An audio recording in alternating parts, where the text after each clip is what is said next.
and she knows what she deserves. She said, I'm not worthy. And God says to her, no, you are worthy. Come, I love you. So if in our pride we say, I don't need God. I don't believe in God. I don't want your will, God. I want my will. Then he goes, okay. But in horrific sadness. But he lets us have what we think we want. Even though, as we'll talk about, that is hell. I interviewed a woman from Colombia. Okay. Who also has, so she's headed to hell, yes, but she cries out to God for forgiveness. Yep. And this is the amazing thing, Nick. God is so loving, so kind, so merciful. Any person, doesn't matter where they've been or what they've done. I mean, she'd gone down a very wild, she had a really tough past. She grew up in Colombia, but her parents took her here at 16 and then abandoned her. Like literally one day her mom and stepdad were just gone. She's left with her grandmother. She finds out they moved to New York and left her in Austin. So she's struggling. I mean, you can imagine. She doesn't speak English. She's trying to, So she ends up just kind of doing every wild thing you can imagine, has an abortion when she's like 19, just all kind of, but eventually she gets married, has a family, and it's during COVID that she dies. Her heart stops. She actually had a pacemaker because she was misdiagnosed and COVID hit and all this stuff. And she's up above her husband's head and she's thinking, oh my gosh, I must be dead. And suddenly she realized, oh no, it's real. Heaven is real. Hell is real. God is real. She just like knew it. And she starts praying the Our Father. She was Catholic from Colombia, but didn't know she even believed in God at that point. And but she's praying and she comes to forgive us our sins. And she was like, I was sincere. I was like, God, forgive me, forgive me. And she knows she's going down. She's going to this abyss. And this light comes down, turns her around, back up she goes. And she sees in this brilliant golden white light, she can see silhouettes of people. It's like they're people and they're welcoming her. They're celebrating her. She's like, celebrating me? Me?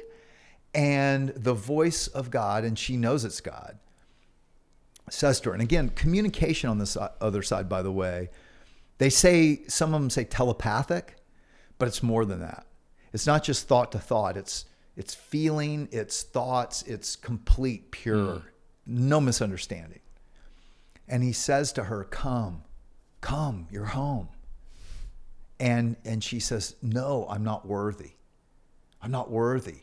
I was going to hell. I know that's what I deserve. Send me back there. And here's an interesting thing, Nick. You're like, why would she do that, right? So fascinatingly, on the other side, on this side of life, we can justify, we can hide from the truth, we can rationalize. You can't there. So another commonality is a life review. Now, Karina didn't have it, but Vicky did. Vicky, the blind person, These are my back favorite. there. But just to finish real quick with Karina, she knows the truth, right? And she knows what she deserves. She said, I'm not worthy. And God says to her, no, you are worthy.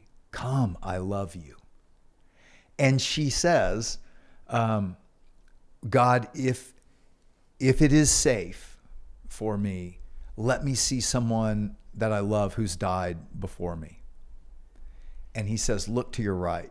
Now, usually the welcoming committee are people, grandparents or ancestors or friends that have died before us. She looks to her right, and it's her dog that had died the week before, and another dog who had died like 3 years earlier.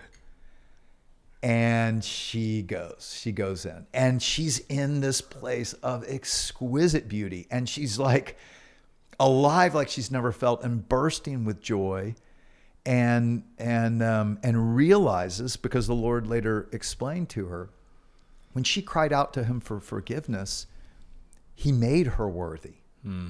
Because see, Nick, I mean, and this is the big misunderstanding, right? Like, what Jesus claimed to do was to pay for the sins of all people for all time, all nations, all people for all time. What God was doing is removing every barrier between every human that he created to be all of us, to be his children. And he removed every barrier between us and God except our free will. So if in our pride we say, I don't need God, I don't believe in God, I don't want your will, God, I want my will, then he goes, okay. But in horrific sadness. But he lets us have what we think we want.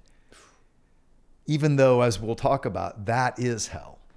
To reject the one who is the source of light and love and life and joy and everything we love about this life.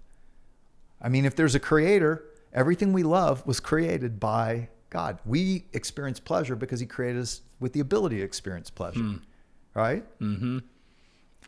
We can abuse all of it, you know. Yeah. And as we turn and go my way, not God's way, we do, and we hurt each other.